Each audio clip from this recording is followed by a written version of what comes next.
पुढील कार्यक्रम प्रसारित करणारे आहेत जॉयस्मेर मिनिस्ट्रीचे मित्र आणि भागीदार. तुम्हाला विजयी जीवन जगायचं असेल तर तुम्हाला शिकावं लागेल की तुम्ही ख्रिस्तात कोण आहात. ख्रिस्तासारखं तुम्हाला बोलावं लागेल आणि चालावंही लागेल.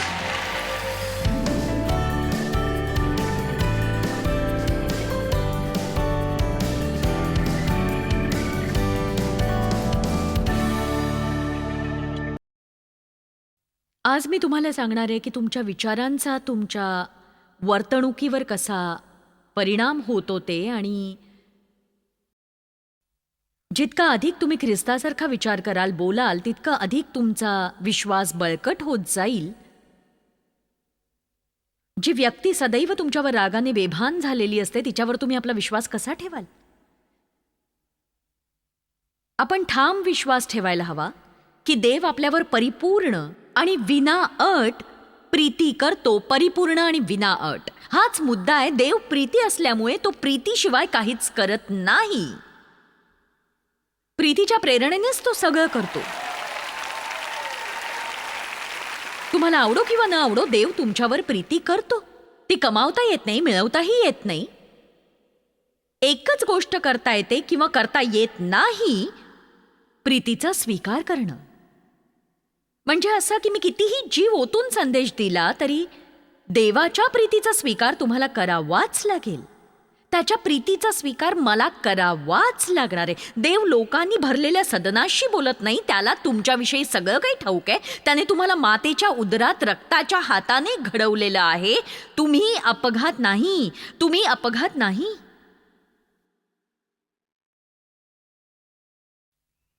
तो सतत तुमच्याविषयी विचार करतो. त्याची तुमच्यासाठी एक उत्तम योजना आहे. पण मी इथे बसलेल्या काही लोकांकडे पाहते आणि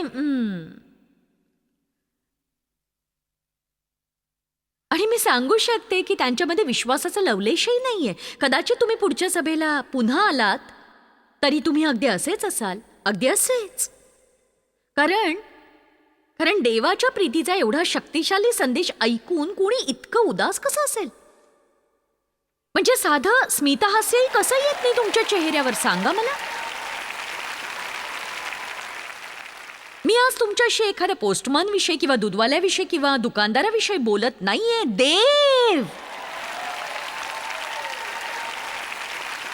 जो सगळं काही करतो, ज्याने सगळं काही बनवलं, तो तुमच्यावर प्रीती करतो. तो तुमचाच सतत विचार करत असतो, सतत, कायम. देव तुमच्यावर प्रीती करतो.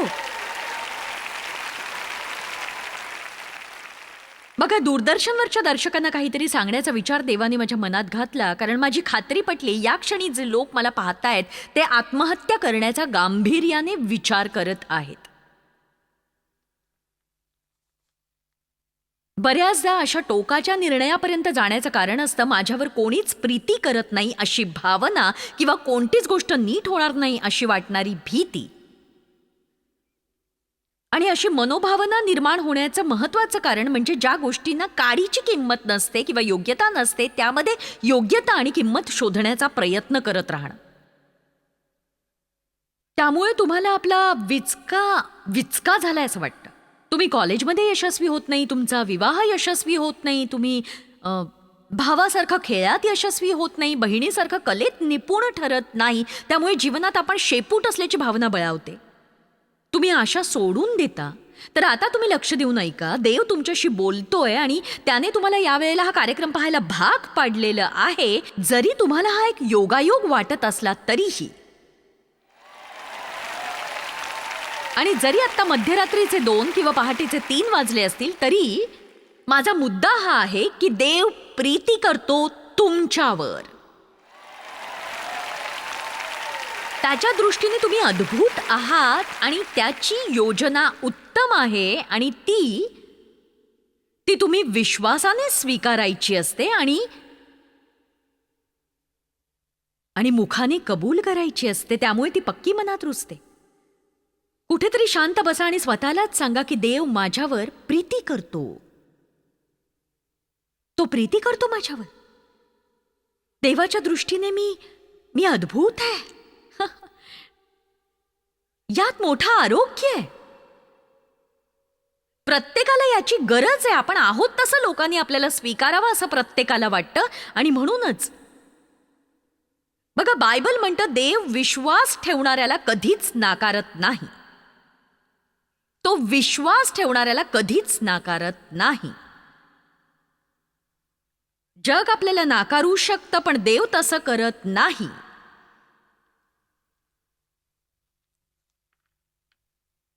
योहान अध्याय 5 वचन 38.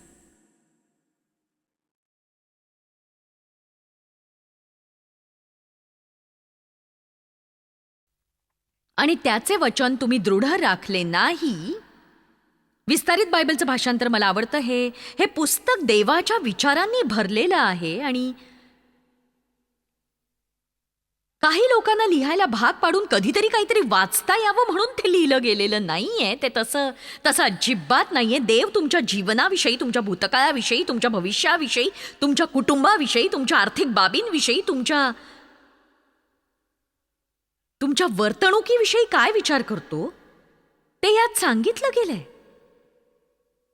त्याचं वचन तुम्ही आपणामध्ये दृढ राखले नाही, कारण ज्याला त्याने पाठवले त्याचे म्हणणे तुम्ही खरे मानत नाही आणि त्याच्यावर तुम्ही विश्वास ठेवत नाही. तुम्ही त्याचा संदेश तुमच्यामध्ये जिवंत ठेवत नाही, कारण त्याला ज्याने पाठवले त्याचे तुम्ही खरे मानले नाही.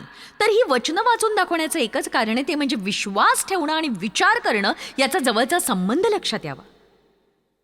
तो म्हणाला तुम्ही विश्वास ठेवत नाही कारण हे माझे विचार आहेत असं तुम्हाला वाटत नाही. तर वचन वाचणं ही देवावर मेहरबानी करण्यासारखी मोघम गोष्ट नाही आहे की झाली एकदाची करून, कॅलेंडरवर झालं एकदाचं म्हणून नोंद करण्यासारखी ती नाही आहे. तो आपल्यासाठी असलेला देवाचा विचार असतो आणि आपण तो व्यक्तिशःच घ्यायला हवा. केवळ वाचायचं म्हणून बायबल वाचू नका तुम्ही, तर स्वतःसाठी ते वाचा. इथे बसून असा विचार करू नका की हा सगळ्यांसाठी एक महान संदेश आहे. नाही, देव माझ्या मुखाद्वारे तुमच्याशी बोलतोय आणि देव व्यक्तिशः बोलतोय, इतरांशी नव्हे तर तुमच्याशी बोलतोय.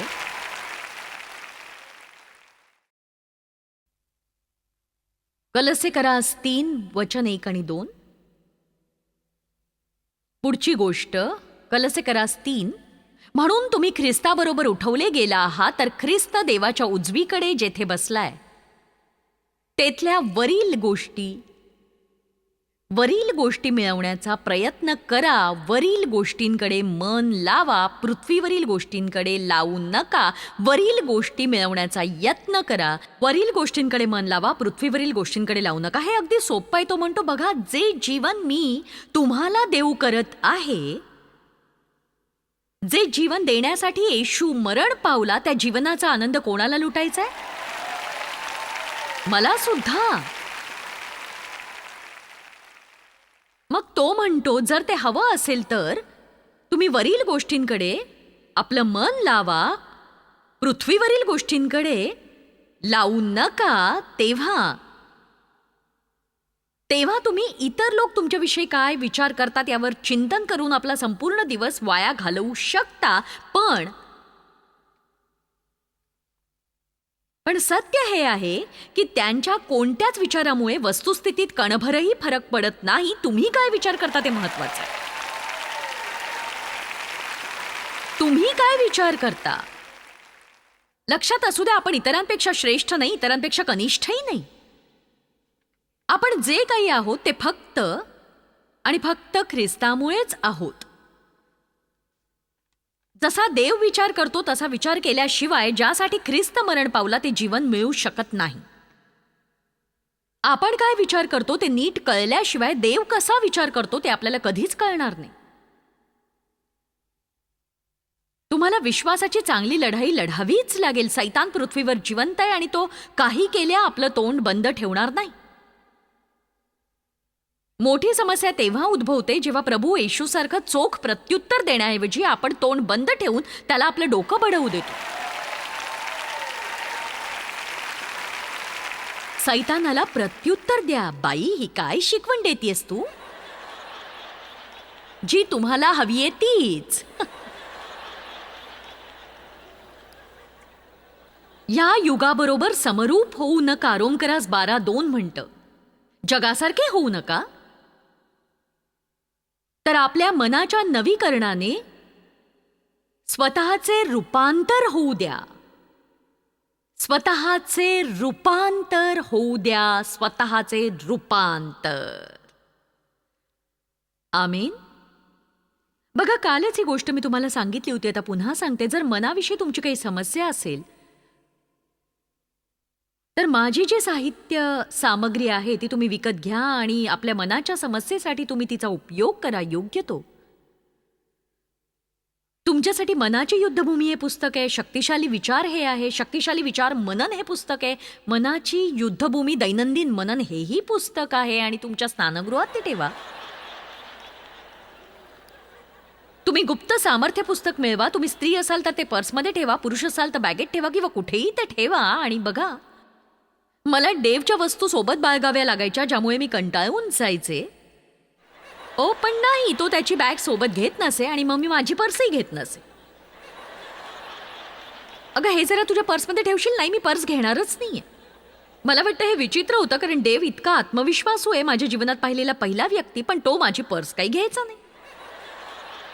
एकदाच त्याने माझी पर्स सोबत घेतली जेव्हा माझ्या मांडीची शस्त्रक्रिया झाली होती. मी वॉकरवर होते आणि कॉफीसाठी कारमधून उतरू पाहत होते, तेव्हा तो म्हणाला, तुझी पर्स दे. आणि मी अचंबित झाले. हो, कमाल आहे, मोठा कायापालट झाला म्हणायचा.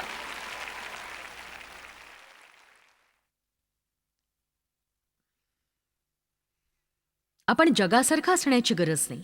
आपल्याला आपला आत्मविश्वास शिक्षणातून, व्यक्तिमत्वातून, क्षमतेतून किंवा कामातून मिळवण्याची गरज नाहीये, हे लक्षात घ्या. तुम्ही ख्रिस्तात कोण आहात हे कळलं की मग तुम्ही जे करता ते त्याच्यासाठी फळ आहे आणि तुम्ही ते प्रशंसा किंवा वाहवा मिळण्यासाठी करत नाही आहात हे नक्की. तुम्ही ते जीवनशैली म्हणून करताय. तुम्ही देवावर प्रीती करता, तो शक्ती देतो म्हणून तुम्ही ते करता. तुमच्या मनाचं संपूर्ण नवीकरण. 2 कोरिंथ अध्याय 5 वचन 17. जर कोणी ख्रिस्ताच्या ठायी असेल तर तो नवी उत्पत्ती आहे. याचा अर्थ आपल्याला जुन्या जीवनातून काढून ख्रिस्तात कलम करण्यात आलेला आहे. जे ख्रिस्ताच्या ठायी आहेत ते नवी उत्पत्ती आहेत. अंतर्बाह्य नव्हे, पूर्णपणे नव्हे. जुन्या गोष्टी होऊन गेल्या. तुमचं मन मागे जात असेल, तुम्ही सारखे मागे पाहत असाल तर तुमचं जीवन पुढे नाही जाऊ शकणार. आमेन.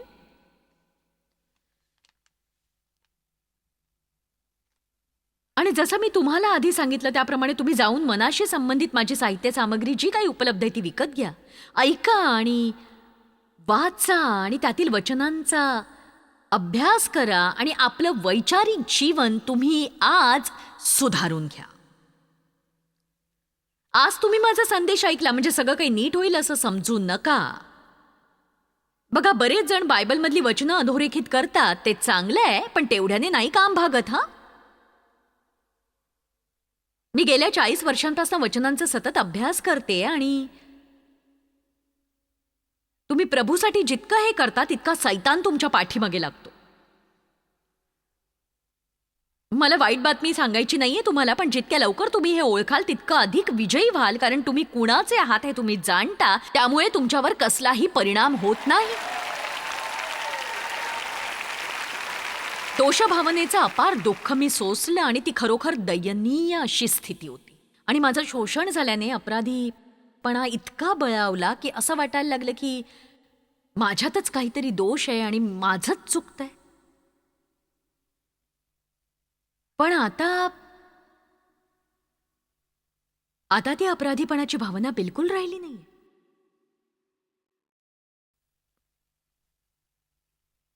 त्यामुळे धार्मिक लोक वेडेपिसे होतात हे नक्की. जर एखादा धार्मिक सैतान आत्ता माझं ऐकत असेल तर तो काही लोकांना फितवत असेल. तुम्ही म्हणत असाल, तुम्हाला सगळ्या गोष्टी एकत्रच मिळाल्या वाटतं. नाही, तसं बिलकुल नाही. पण मला काही फरक पडत नाही.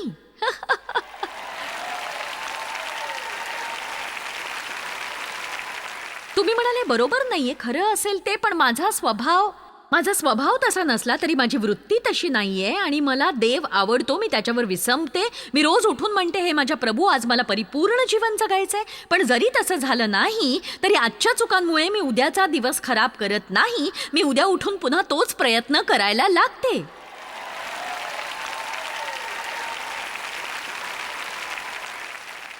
ओ हालेलुया.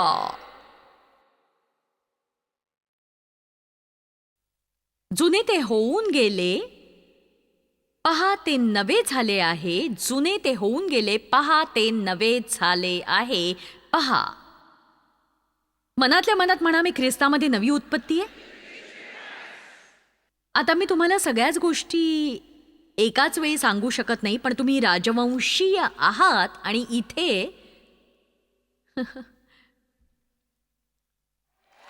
इथे राणीचा प्रश्नच येत नाही. तुमची वंशावळ राजकीय आहे. तुम्ही राजासनाचे वारीस आहात. हे अनुवांशिकरित्या तुम्हाला मिळालेलं आहे. रोमकरास अध्याय 5:17 मध्ये बायबल म्हणतं, एकाच मनुष्याच्या अपराधाने मरणाचे राज्य चालू झाले. आदामाच्या द्वारे जगात पाप शिरले आणि आपल्याला पापाचा तो स्वभाव मिळाला. त्यासाठी आपण लढलो नाही. ते म्हणतं, तर जे कृपेचे व नीतिमत्वाचे दान यांची विपुलता स्वीकारतात ते विशेषे करून त्या एकाच येशू ख्रिस्ताच्या द्वारे जीवनात राज्य करतील.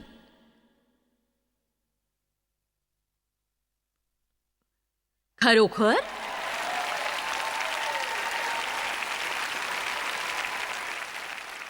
जर तुम्ही लोकांना सांगितलं की तुमचा पापातच जन्म झालाय तर कोणी तुमच्याशी वाद घालणार नाही. मला ठाऊक आहे. पण तुम्ही एखाद्याला सांगा की ख्रिस्तामुळे आणि त्याच्यावरील विश्वासामुळे माझं देवाबरोबरचं नातं नीट झालंय, खरं तर मी ख्रिस्तात देवाचं नीतिमत्वच झालोय, मग त्यांचं सुरू होईल. नाही नाही नाही, आपण दयनीय पापी आहोत. तुम्ही पाप करता, पण दयनीय पापी ही तुमची ओळख नाहीये, हे लक्षात घ्या. तुम्ही पापी असलात तरी राजे आणि याजक आहात. तुम्ही नवी सृष्टी आहात. तुम्ही अद्भुत आहात, नव्याने जन्म पावलेले. कुणाला काही कळतंय का इथे? आणि मी हे तुम्हाला यासाठी सांगत नाहीये की तुम्ही पाप करत राहावं, तर माझा मुख्य मुद्दा हा आहे की देवाची प्रीती तुम्हाला जितकी अधिक कळेल तितकी पापाची इच्छा घटत जाईल. आणि मी तुम्हाला सांगते, जर तुम्ही आपल्या जीवनातल्या पापाशी झगडत असाल तर त्याच्याशी सतत सतत सतत लढण्याऐवजी, प्रत्येक दिवशी पराजित होण्याऐवजी देवासोबत थोडा अधिक वेळ तुम्ही घालवा, म्हणजे तुम्हाला अधिक काही करण्याची गरजच भासणार नाही.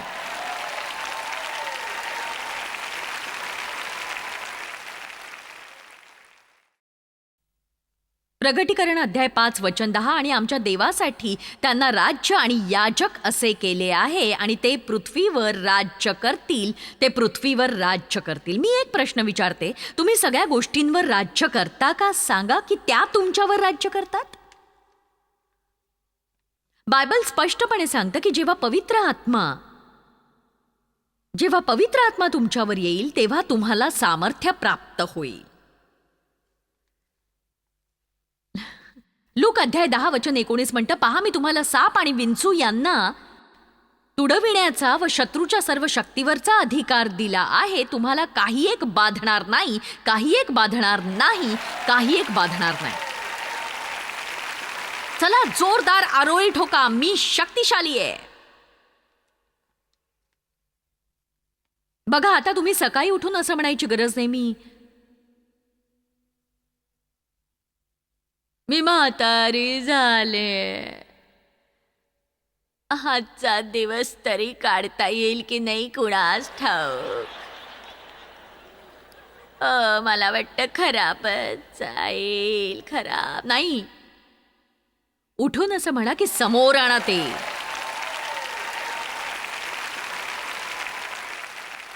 मी सगळ्यांच्या वर आहे, खाली नाही. मी मस्तक आहे, शेपूट नाही. मी तुम्हाला काहीतरी सांगू इच्छिते. मी इथे फक्त पवित्र संजीवन सभा उभी राहिलेली नाहीये, तर मी असंच जीवन रोज जगत असते. आणि जर तुम्हाला विजयी जीवन जगायचं असेल तर तुम्ही ख्रिस्तात कोण आहात ते ओळखायला लागा आणि देवासारखा विचार करायला लागा. ते शिकून घ्या.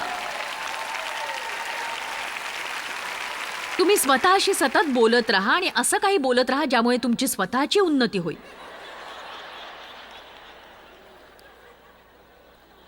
मला हे आवडतं. तुझ्या पोटच्या फळाची तुझ्या कल्याणासाठी तो अभिवृद्धी करील.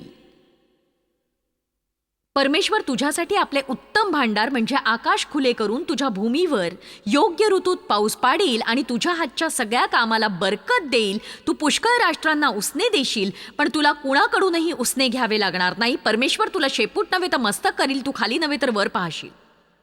जर तू आता सोनाराचा घाव पहा.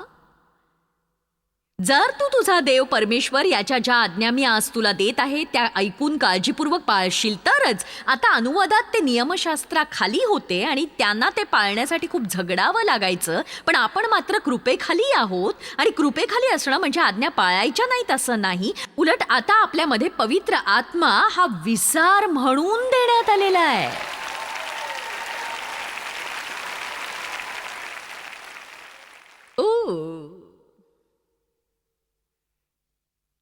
आता आपण ओळख चोरीविषयी काहीतरी बोलू.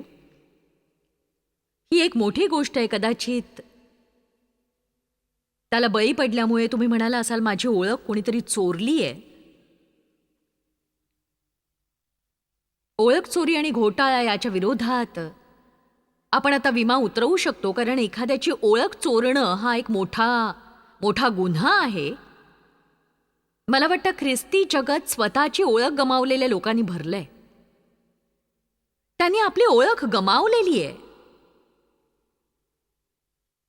पण तुम्ही सुरक्षित आहात. तुम्हाला एक खात्रीशीर विमा योजना लाभली आहे. नक्कीच. चला आता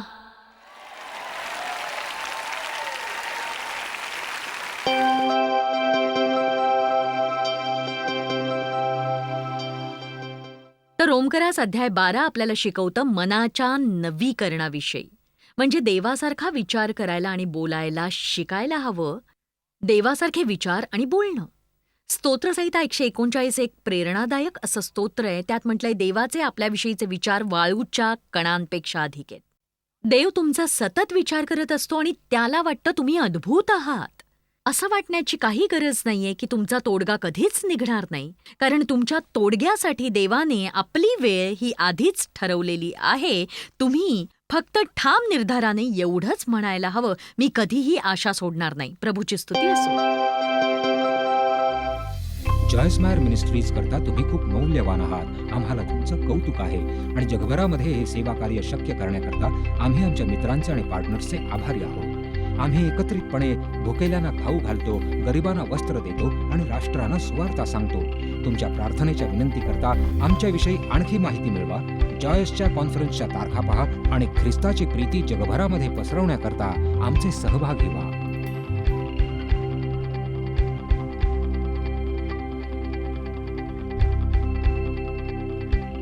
याचा सर्व खर्च जॉयस मायर मिनिस्ट्रीचे मित्र आणि भागीदार करत आहेत.